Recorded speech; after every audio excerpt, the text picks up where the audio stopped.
Hey everybody, welcome to the Motor Reviews. Today we're going to talk about TAPs, Tactical Assault Panels. And we're going to talk about what's good about them, what sucks about them, and what you can do to make them better. So TAP mods been kind of all the rage for probably about a year, maybe a little more now. And there's plenty of dudes out there that run these things for a living, and they've been fixing them, modding them, and just making them that much better. And there's some great videos out there. And I will actually put in the description below some of the ones I've seen on YouTube that I think are absolutely fantastic, and guys that I think probably maybe not be getting enough love. And I'll definitely link those so you can check those out as well, besides mine. But I am just a humble BB nerd now, and I've never worn this as an issued piece of kit because I'm not in the U.S. Army. But I have actually used a TAP for a while, on and off, for airsoft. I got my first TAP in around 2010-11 in Multicam. It was for a big event in Japan that I needed to do a really detailed impression on, and I couldn't do just anything. I didn't want to do special forces-y shit, so I wanted to do Army infantry, and that's what the opening was. So I built out a really nice kit based on like the soldier lightning load program that was going on at the time for Afghanistan, and that's why I had got my hands on a TAP. And I didn't hate it. There were things I liked about it. So what I'm going to do is move this thing over here, and I'm going to move this thing down here because this is a stock TAP. What I liked about the TAP over something like the Flick or some other stuff that I had actually used, I liked 6 magazines in line. It was very similar to some aftermarket things that I had bought and had run while I was deployed. So I was at the time like, oh shit, okay, the Army's listening. You had 6 inline magazines. These top security areas weren't the best, but they weren't horrible either. Like, I'd actually seen some like big name companies back in like the mid to early GWAT ran. I think BDS Tactical used to do a similar system on some of their shit. So I wasn't like, ugh. I was like, okay, that's not horrible. That's pretty secure. So it wasn't terrible. It was different. The 2 outrigger pockets were big enough for 7.62 by 51 magazines because they were intended for your DMR guys. So if you were running a DMR and an M4, you could carry both mags on patrol. So you could run a couple DMR mags on either side on your outriggers, and then you could have your full load here of your regular M4 mags, and then you could have your med kit, couple or 2 canteens, med kit, couple frags, your basic, fighting load, all right here. And it would integrate into your issued armor carrier more or less pretty good. And it was nice. You can take your fighting load off, do what you got to do, and it just left you be a little less cumbersome. And I thought it was pretty cool. Things I didn't like though. I didn't like this zipper in the back. Not that it was a zipper, it was just I didn't like that they put this big metal pull. That makes a lot of noise. So that was stupid. But the pocket wasn't bad. But these 2 pockets weren't great either. They weren't easy to get into. The middle pocket was very spacious, but I used it a little bit, but not too much. I was kind of like, I could take it or leave it. I wasn't a team leader. I've seen guys, TLs that actually used these, and they used the shit out of them, and it seemed pretty cool. But for me, it was like, whatever. Theoretically, you could shove a radio in these. Not the best, but you could. Get this mag out of here. Oh, that mag's not fucked up. That's my broken mag. That's why it was laying where it was. Let me get this mag out of here. So, one of the weaknesses a lot of people talked about was if you wanted to run this by itself without armor, or run it without clipping it into your armor, the straps were a nightmare. So this one that I got secondhand off eBay recently came with the Howdy Brown Marine Corps straps. So the Marines run the TAP too, except the Marines call it, of course they gotta be different, the USMC chest rig. This is a component of it. This strap, it was weird. It was this weird Y-shaped thing. So you've got this Y strap that goes into a single point in the back, and then it comes down to this little A shape in the back, and then to what I guess works as the back strap. Your traditional back strap would be further down. They have it middle point in the chest rig, and they deleted having points up here for connecting another rig, like another part of your chest strap to. So this strap was kind of a weak point. People didn't really care for it.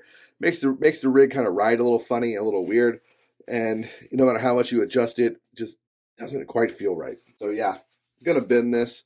I knew I was getting the Coyote Brown one and the Marine Corps one when I got it. If you were going to buy one of these to, I don't know, replace something you sold for beer money to turn back into SIF, make sure you pay attention when you're buying these on places like eBay that they don't have these instead of the Army ones, because you try to turn this into SIF, they're going to be like, nah, son.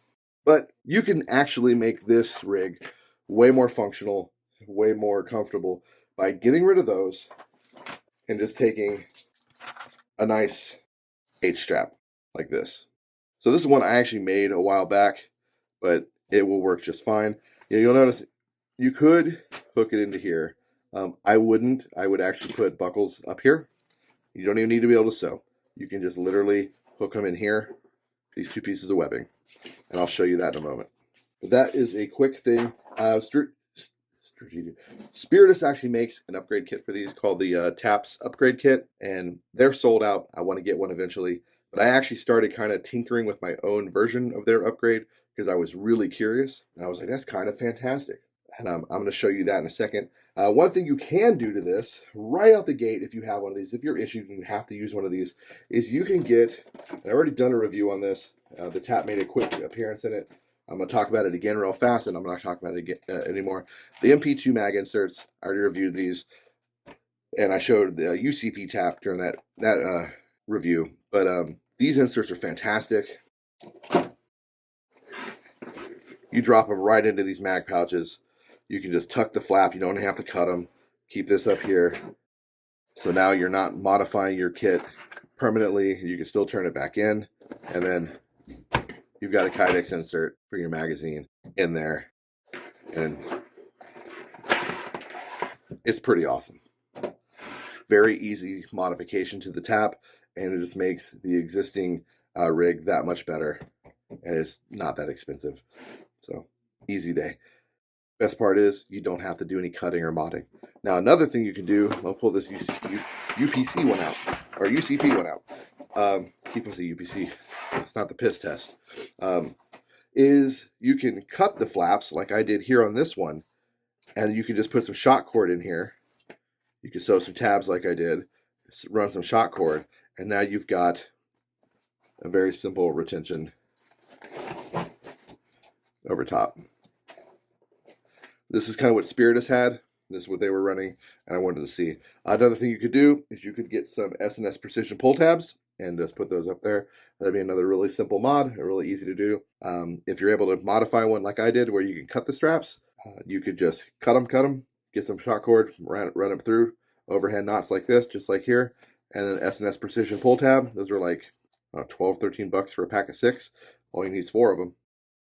Or actually, one right here too, so 5, and you're good to go. This is where sewing would come in. They had these little tab things. I sewed these up just like the Spiritus ones with these cord locks, and that's if you're going to run some shot cord through the cord lock with a pull to run a radio in here, like that. I was just kind of mimicking what they did. I was just kind of super curious. And then running a back strap is very simple. All you need is one of these repair buckles right here. This is where I was talking about on the other one. You would run a repair buckle up here, repair buckle down here, and then you are good to go. So you run the repair buckle down here, and now like this back strap I made up with some extra webbing, you've now got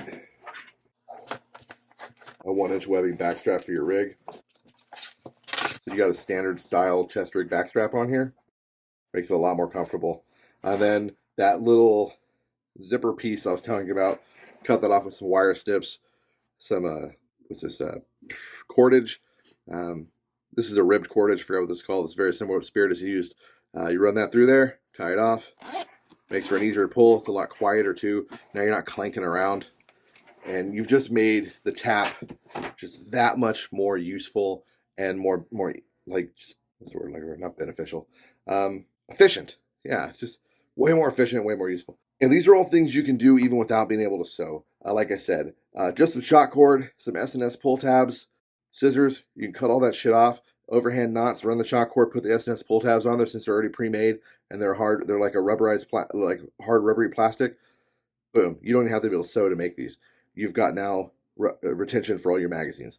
You could drop in the MP2 mag inserts. Now you've got Kydex retention all through here as well. And then the only thing that would require some semblance of sewing would be to make this back here.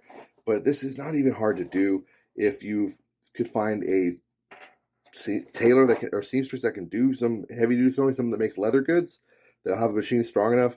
All you need is one of these straps you've cut off, just an excess piece of that webbing, and just ask them to do a simple box stitch on a piece of loop Velcro with some cordage under it, and now you've got that piece and you're done. Probably maybe charge you 20 bucks. Wouldn't be that difficult. The back strap is super easy. It's literally just a length of 1-inch webbing, 2 tri-glides, and 2 male buckles here that are the adjustment buckles right there, like the wave lock adjustment buckles. That's all you need. It's not hard to do. You just size the webbing out that you want, cut it. You can hear the boisterous family in the background. It's dinner time. They're talking and being silly. And then you need, I actually stole this off of the tap. When I cut these side pieces off, I took this little piece of webbing or elastic, and I repurposed it back here so I could police up the strap a little bit. And then you just need the repair buckle to tuck in there, and you're done. It's very, very easy to do, and you don't need a sewing machine to be able to do like 95% of this. And if you don't want to even do the radio mod the fancy way, you could just not even bother and be good to go. You could just shove a bow thing in there and call it good, and then probably just keep the original piece here because it stretches out quite a bit. You could easily just put a bow thing in there and keep that the way it is. So taps are cool. Taps have a lot of potential. You can do a ton of stuff with them, and yeah, I'm going to do a standalone video on this thing because I think it's kind of neat. So this is a prototype tap, and I want to kind of just do an entire video on this guy just to show you all the differences between the two. But this video is already getting long, and I don't think I want to make this any longer than it has to be. I hope you guys got something out of this video and this review. I thought it would be kind of a neat topic to talk about. I will probably do another video when I have all the mods done on this Multicam tap, and we'll talk about everything I did, what I had to do, and if I bought anything extra for it, how much it cost, what I bought, and where I got it to get the tap to whatever final configuration it ends up at. That's all I got, guys. Thanks for watching. If you liked this content, consider subscribing. In the bottom right-hand corner is a little helmet logo. Go ahead and punch that dude in the head. That's the subscribe button. I would really enjoy your presence here because I love doing this, and I think you guys would enjoy more of these videos if you like this one. Top right-hand corner is the video that I think you will like. That's kind of in the same vein as this. Top left-hand corner is the most recent video. As always, guys, get out there, play some airsoft, LARP smarter, not harder, and hopefully I'll see some of you on the field. Take care.